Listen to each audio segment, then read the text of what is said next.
Hello everyone, I'm Joe with volunteer with the Piedmont Farm Animal Refuge, and welcome to Goat Trivia. Gonna do a series of trivia questions, all gonna be multiple choice, and yeah, let's get started. So, question 1. What type of habitat are goats' ancestors native to? Now, do you think it is A, the mountains, B, swamp, C, the desert, or D, the jungle? And I'll just give you a moment to think about it. All right. So, correct answer is A, mountains. Goats typically live in sort of mixed meadow and woodland environments in mountainous areas. So now we're talking about the wild ancestors of goats. Well, what is the wild ancestor of goats? Do you think it is A, mountain goat, B, the springbok, C, pronghorn, or D, the bezoar ibex?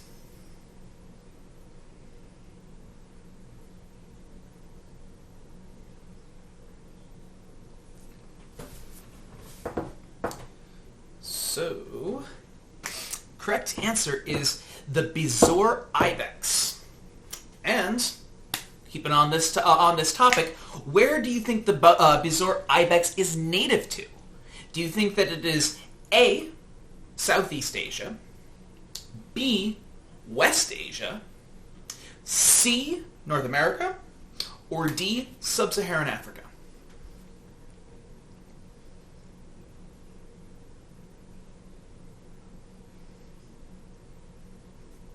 Right. And so, if you said B, West Asia, you're correct. Now, if you ever take a close look at a goat, if you meet one of the goats over at Piedmont Farm Animal Refuge, you will notice that they have these rectangular pupils. And there's a reason for this. What do you think the rectangular pupil allows goats to do? Is it A, part of them being able to attract a mate? Is it B, so that they can see into the ultraviolet? Is it C, so they can see stuff behind them? Or is it D, so that they can see in the dark, see at night?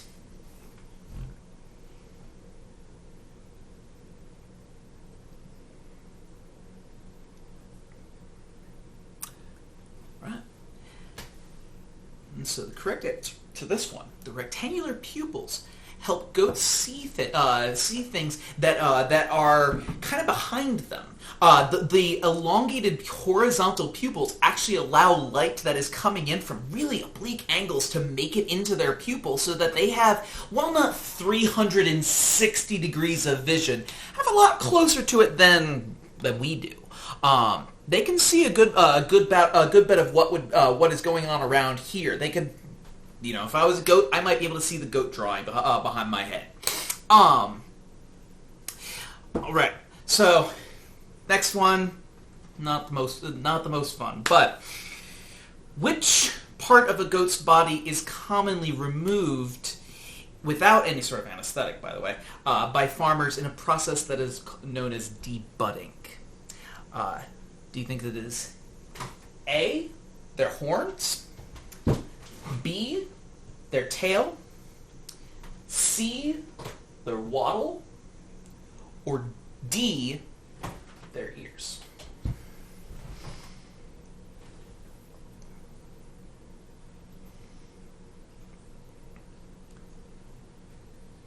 And so, debudding refers to the removal of a goat's horns. So, A. As mentioned in the question, debudding just really never is done with any sort of anesthetic. And there's a lot of blood vessels. There's also a lot of nerves that go through that go into the horns. So I mean, It is not a pleasant process to undergo, and because there's a lot of blood vessels, a lot of blood flow goes to their horns. When they remove their horns, they actually have to go and cauterize, burn the base of the horns in order to stop the bleeding. Otherwise, they might bleed out. But also so that the horns don't just grow back. And so, if you see a goat that doesn't have horns, well, there's sometimes there are some there are some rare cases where individual goats aren't born with any horns, but in the vast majority of cases, that means that their horns were removed, usually within animal agriculture. All right. So, thinking about a goat's diet, which of these do you think that a goat will not eat? Do you think A, poison ivy? B, tree bark? C, trash? Or D, peanut butter? Cue Jeopardy music.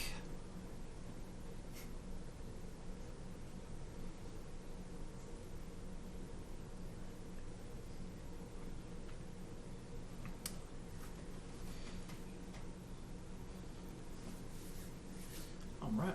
So, if you thought A, they won't eat poison ivy. Actually, no. The goats can and do eat poison ivy, and they're actually immune to it. So they can eat it just as readily as they eat most of the greenery that they encounter. You said B, tree bark. No, actually, tree bark is a really important component of a goat's natural diet. A lot of the trees in the goat area over at the refuge have actually been shorn of their bark up to as high as the goats are tall.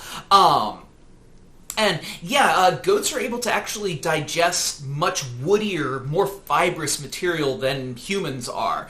They have four stomachs, or four chambers to their stomach.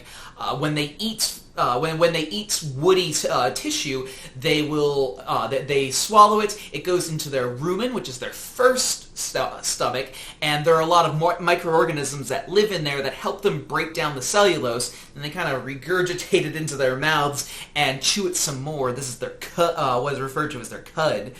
They chew it a bit more, and then they swallow it and goes into the second stomach, and eventually goes for full digestion. And if you said D, no, yeah, actually, a lot of goats love peanut butter. That's actually one of the ways that we've been able to sneak pills to the goats when they need medicine. Yeah, the correct answer to this one, the one thing that goats don't really eat is trash, which kind of is contrary to the kind of common wisdom about goats. You have like a lot of cartoons where you have like a goat going and munching on some trash, but there's not really anything to that. Goats can actually be kind of picky. If you're giving them treats, a lot of times if you drop the treat on the ground, or if it gets some dirt on it, they won't have it. So yeah. We talked a little bit about what goats like to eat. Where do you think they feel most comfortable sleeping? Do you think that it is A, in sort of an enclosed environment, an enclosed space? B, up high? C, big open areas? Or D, under kind of a covered area with something above their heads?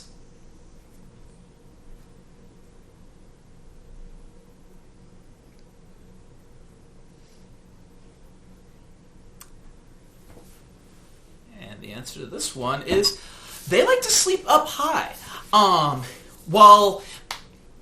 And Yeah, goats have sort of the cloven hoof, those two toes, and they're really good at kind of wedging those in certain spots in the rock, which makes them really sure-footed on rocky, precipitous terrain, sort of terrain that we would just fall off of.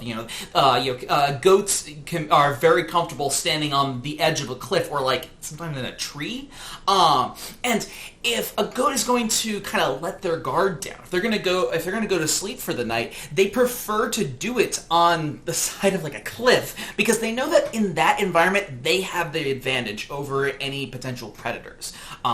They can be there comfortably while most animals cannot. And so that is kind of just where they feel the most comfortable to go to sleep, even when they don't have to worry about predators. Over at the refuge, in the goat enclosures, we bring them in for the night so that they can be protected from potential predators that live out in the wild. But we have built into the wall these shelves that the goats can climb on. Now, those are partially there for their own just recreation. They like climbing, but if you come into the goats' area at night, you won't see them hanging out down in the hay like the sheep. They'll be up in the rafters. All right. Ghosts discovered which of the following? A, beer. B, tea. C, prune juice. Or D, coffee.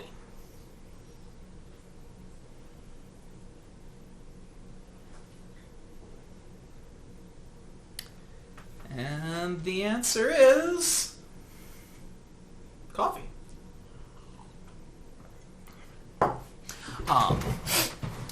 Or so the story goes. Okay, so the story is that a 9th century Ethiopian goat herder named Kaldi noticed that the flock of goats were eating the leaves and fruits of a plant, a coffee plant, and noticed this sort of energizing effect it had on the goats. And so Kaldi decided, I'm going to go try some of the fruit as well, and felt like the caffeine, and was really excited about this.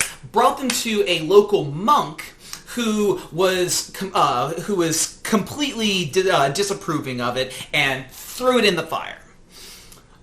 But the coffee beans began to roast a bit, and it gave off this aroma, and kind of attracted the attention of some of the other monks who came to investigate and were very interested. And they went and quickly pulled the now roasted coffee off of the fire, and you ground it up and used it to make a beverage, and voila, coffee. At least that's what according to the story. But it's a fun story.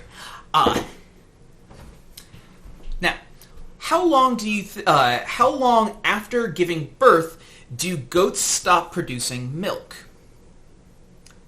You think it's A, a month, B, 10 months, C, 2 years, or D, 5 years?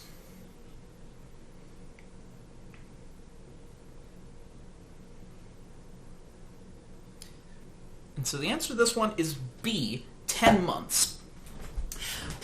And this is important because goats, just like cows, just like humans, just like all mammals, we don't just produce milk all the time. It's only after giving birth, and only for a certain amount of time after giving birth, that milk production takes place. And so in order for like the dairy industry to work, they have to continually, pretty much every 10 months, have to continuously forcibly impregnate the goats or the cows in order to make sure they keep producing babies, and so that they will keep producing milk. And so yeah. but ultimately, when they produce these babies, the milk's not going to go to them; it's going to go into the industry. So the baby goats kind of are superfluous to the industry, and so with the vast majority of them are funneled directly into the meat industry. In the case of cows, this is why the dairy industry is sometimes said the dairy industry is also pretty much the veal industry, and we have one because we have the other.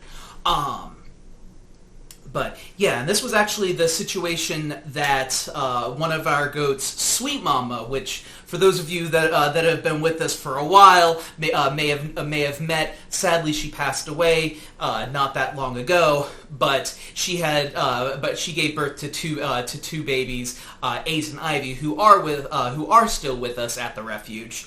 But this was the sort of the situation that Sweet Mama rescued herself from. She got out of there. All right, last question. Up to how long can goats live? A, 2 to 5 years. B, 7 to 10 years. C, 12 to 15 years. Or D, 15 to 18 years.